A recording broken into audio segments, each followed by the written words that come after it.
استقبال مریم رجوی از نخستین گواهی یک رئیس جمهور ایالات متحده درباره ضرورت تغییر در ایران.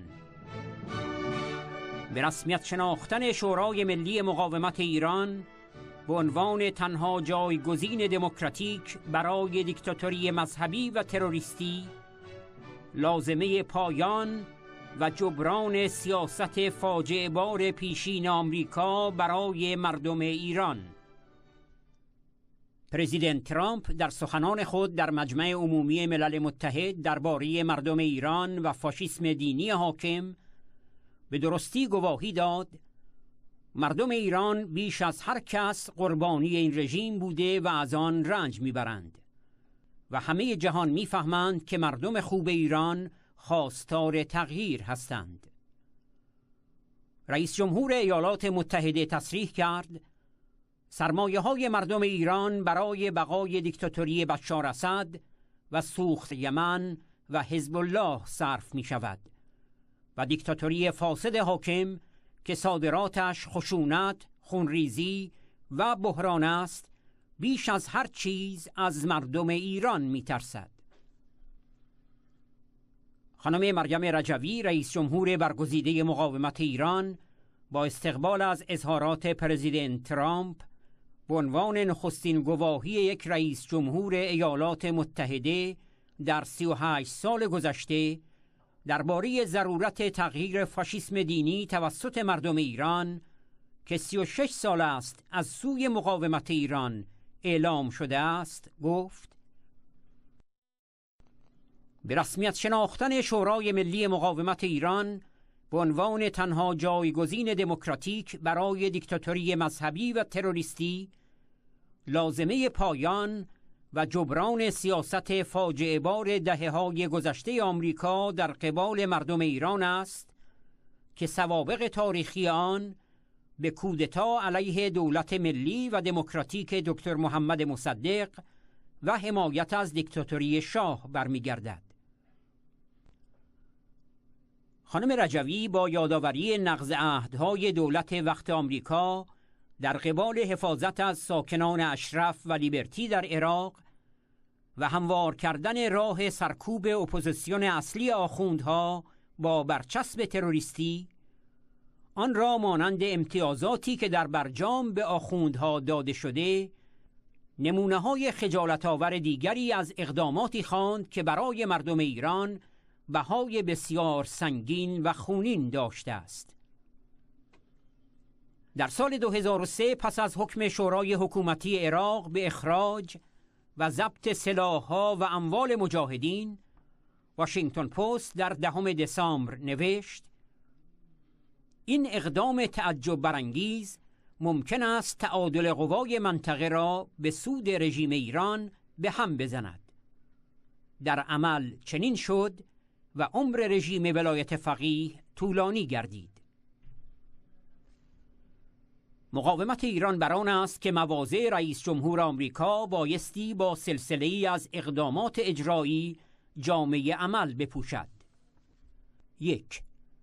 ارجاع پرونده جنایات این رژیم به ویژه قتل عام 30,000 زندانی سیاسی در سال 1367 به دادگاه بین المللی جنایی و قرار دادن سردمداران رژیم و مسئولان جنایت‌ها در برابر عدالت. 2.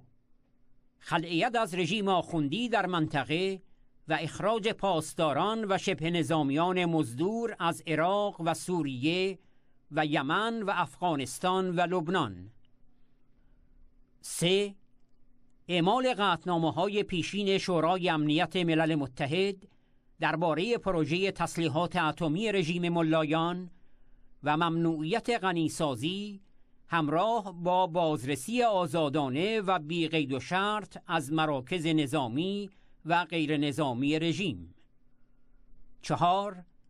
پرداخت ما به ازاء اموال و تجهیزات و تسلیحات و قرارگاه‌های سازمان مجاهدین خلق و ارتش آزادی بخش ملی ایران در عراق که تماماً با هزینه خود آنها تهیه شده و اسناد آن موجود است.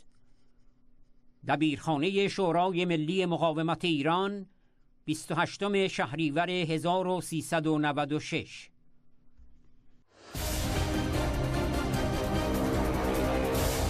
سخنرانی دونالد ترامپ رئیس جمهور آمریکا در اجلاس مجمع عمومی سازمان ملل متحد 19 سپتامبر 2017 28 شهریور 1396. We live in a time of extraordinary opportunity. Breakthroughs in science, technology, and medicine are curing illnesses and solving problems that prior generations thought impossible to solve. But each day also brings news of growing dangers that threaten everything we cherish and value. Terrorists and extremists have gathered strength and spread to every region of the planet. Rogue regimes represented in this body not only support terrorists, but threaten other nations and their own people with the most destructive weapons known to humanity. Authority and authoritarian powers seek to collapse the values, the systems, and alliances that prevented conflict and tilted the world toward freedom since World War II. The scourge of our planet today is a small group of rogue regimes that violate every principle on which the United Nations is based. They respect neither their own citizens nor the sovereign rights of their countries. If the righteous many do not confront the wicked few, then evil will triumph. When decent people and nations become bystanders to history, the forces of destruction only gather power and strength. We face this decision not only in North Korea. It is far past time for the nations of the world to confront another reckless regime, one that speaks openly of mass murder, vowing death to America, destruction to Israel, and ruin for many leaders and nations in this room. The Iranian government masks a corrupt dictatorship behind the false guise of a democracy. It has turned a wealthy country with a rich history and culture into an economically depleted rogue state whose chief exports are violence, bloodshed, and chaos. The longest suffering victims of Iran's leaders are, in fact, its own people. Rather than use its resources to improve Iranian lives, its oil profits go to fund Hezbollah and other terrorists that kill innocent Muslims and attack their peaceful Arab and Israeli neighbors. This wealth, which rightly belongs to Iran's people, also goes to shore up Bashar al-Assad's dictatorship, fuel Yemen's civil war, and undermine peace throughout the entire Middle East. We cannot let a murderous regime continue these destabilizing activities while building dangerous missiles, and we cannot abide by an agreement if it provides cover for the eventual construction of a nuclear program.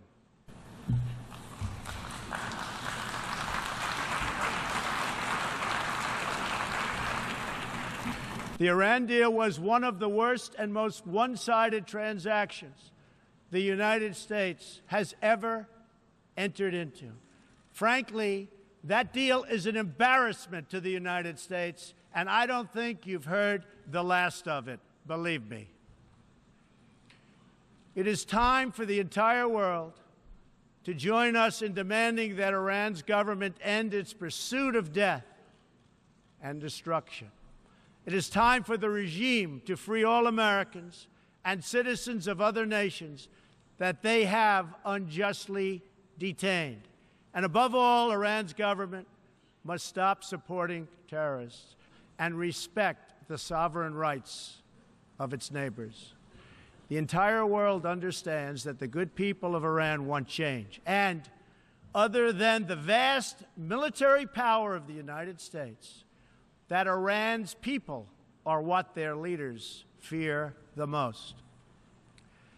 This is what causes the regime to restrict internet access, tear down satellite dishes, shoot unarmed student protesters, and imprison political reformers. Oppressive regimes cannot endure forever, and the day will come when the people will face a choice. Will they continue down the path of poverty, bloodshed, and terror, or will the Iranian people return to the nation's proud roots, where their people can be happy and prosperous once again? The Iranian regime's support for terror is in stark contrast to the recent commitments of many of its neighbors to fight terrorism and halt its financing. In Saudi Arabia early last year, I was greatly honored to address the leaders of more than 50 Arab and Muslim nations. We agreed that all responsible nations must work together to confront terrorists and the Islamic extremism that inspires them. We will stop radical Islamic terrorism because we cannot allow it to tear up our nation and indeed to tear up the entire world. We must deny the terrorists safe haven, transit, funding, and any form of support for their vile and sinister ideology. We must drive them out of our nations. It is time to expose and hold responsible those countries who support and finance terror groups like Al-Qaeda, Hezbollah, the Taliban, and others that slaughter innocent people. The United States and our allies are working together throughout the Middle East to crush the loser terrorists and stop the reemergence of safe havens they use to launch attacks on all of our people.